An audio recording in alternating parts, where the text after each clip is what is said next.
السلام علیکم ورحمۃ اللہ وبرکاتہ۔ الحمد للہ رب العالمین والصلاة والسلام علی رسولہ الکریم، اما بعد فاعوذ باللہ من الشیطان الرجیم، بسم اللہ الرحمن الرحیم۔ قال رسول اللہ صلی اللہ تعالی علیہ وسلم: اذا تزوج العبد فقد استکمل نصف الدین فلیتق اللہ فی نصف الباقی۔ صدق رسول اللہ صلی اللہ تعالی علیہ وسلم۔ درود شریف پڑھ لیں ایک مرتبہ، اللہم صلی علی سیدنا و مولانا محمد مبارک وسلم، صلاۃ و سلام علیک یا رسول اللہ صلی اللہ تعالی علیہ وسلم۔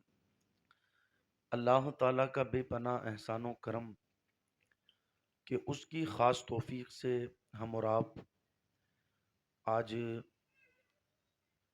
اللہ اور اس کے پیارے رسول صلی اللہ تعالی علیہ وسلم کے پاکیزہ ذکر کے حوالے سے سجائی گئی اس پاکیزہ محفل میں حاضر ہیں۔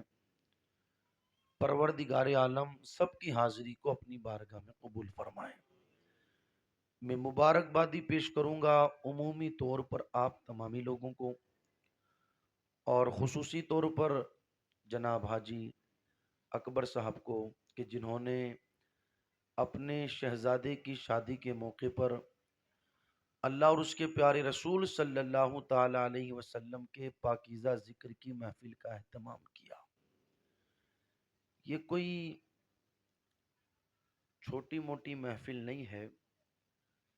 حدیث شریف کی روشنی میں آپ جتنی دیر یہاں بیٹھیں گے، یوں سمجھ لے کہ اتنی دیر آپ جنت کے باغ میں بیٹھیں گے۔ ہاں، اس لیے کہ فرمایا گیا حدیث مبارکہ کا مفہوم، جس جگہ دین کی بات ہوتی ہے وہ جگہ جنت کا باغ ہوتی ہے۔ تو یوں سمجھ لیں کہ ہم یہاں جتنی دیر بیٹھیں گے جنت کے باغ میں بیٹھیں گے۔ اللہ تعالیٰ آج یہاں ہم حدیث شریف کی روشنی میں جنت کے باغ میں بیٹھے ہیں۔ اللہ کرم فرمائیں اور قیامت کے دن اپنے محبوب کے ساتھ جنت الفردوس میں جگہ عطا فرما دیں۔